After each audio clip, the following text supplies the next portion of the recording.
Chablis is a geographical indication. That is an area that has been legally defined, a wine growing area that has been legally defined.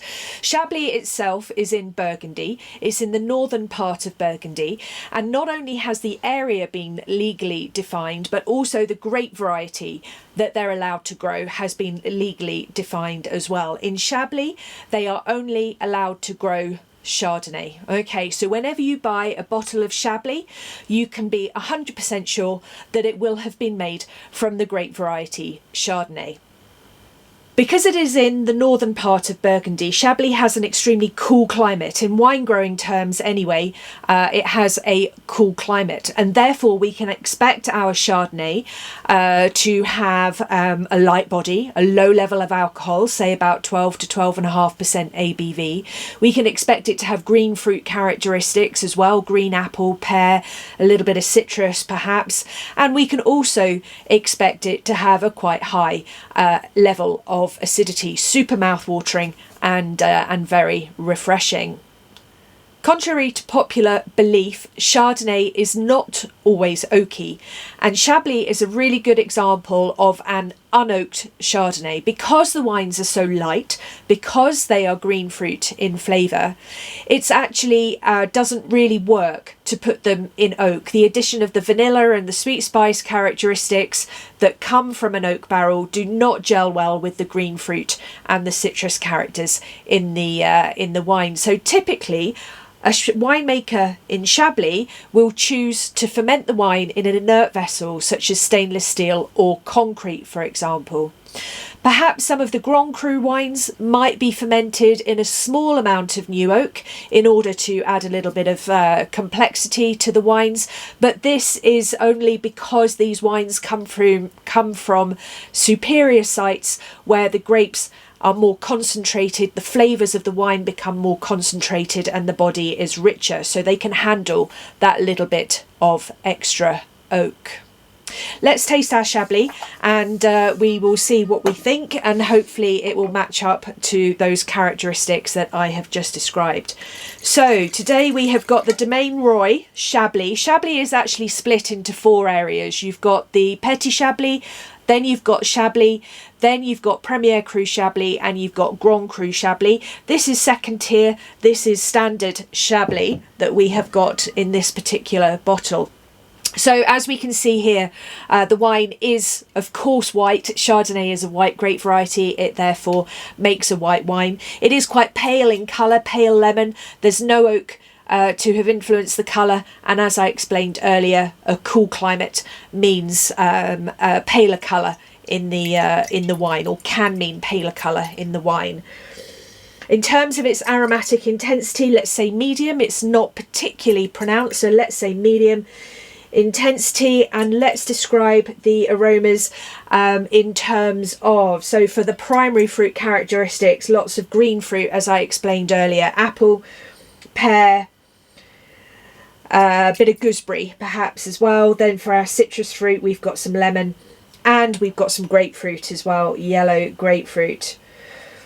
In terms of secondary characteristics, I know a primary characteristic that we can add: whetstones. It's in the other category on the lexicon. It's that smell that you get from the ground just after it's rained, officially described as the official term for that smell of whetstones is petrichor. Definitely we've got that aroma in here as well, adding that little bit of complexity to the wine. Right, secondary aromas. So two of the choices that the winemaker makes in Chablis. So we've already established that Chablis producers rarely ferment their wine in oak barrels. That vanilla and the sweet spice characteristics that you get from oak just doesn't work with the green fruit characteristics. But what winemakers in Chablis often do is use a technique called autolysis, or lees contact. The lees are left in the tank following fermentation. They die, they break down through a process that we call autolysis, and as they do so they add toasty notes, biscuity notes, bread dough notes to the wine. The other technique that Chablis producers often use is one called malolactic fermentation. That converts malic acid, which is quite sharp and sour, into lactic acid, which is softer and creamier. And in order to bring better balance to the wine, because remember what I said, Chablis has a cool climate. So in order to bring better balance to what could be a very sharp and sour acidity, the winemaker will choose to allow malolactic fermentation to happen, resulting in that smoother, creamier acidity in the wine. It also results in a creamy or dairy notes in the wine, which could be described as yogurt. And in this case, we've got that touch of cream, we've got that touch of yogurt. We've also got secondary notes from the sourdough bread autolysis as well.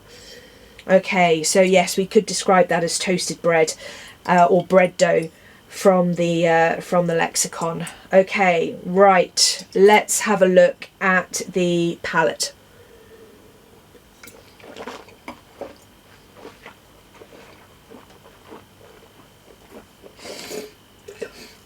Okay, so the wine is dry, as you would expect. All of the sugar is turned into alcohol during fermentation, so the wine is dry. The acidity is high, very intense mouth-watering sensation on the sides of my tongue here. Absolutely, the cheeks just here. Tannin, no tannin. We're talking about a white wine. Alcohol is medium. It's about 12%. And the body, I would say, is medium as well. It's just a touch heavier than water. The mouthfeel is a touch heavier than water. So let's say medium bodied. Another mouthful and we'll talk about the flavour.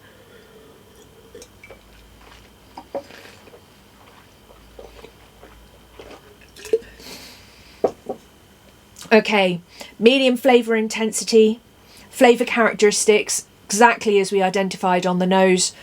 Citrus, lemon, grapefruit, apple, pear, that little bit of whetstones, toasted bread and the yogurty notes coming through quite clearly on this wine as well.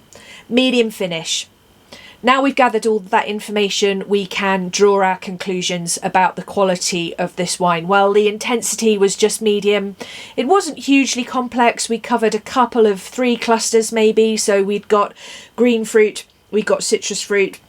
We did have other in there as well with the whetstones, and of course we've got those secondary notes from the lees contact and from the malolactic fermentation as well. So it does have a little bit of complexity, but all in all, not enough to describe this wine as very good or outstanding.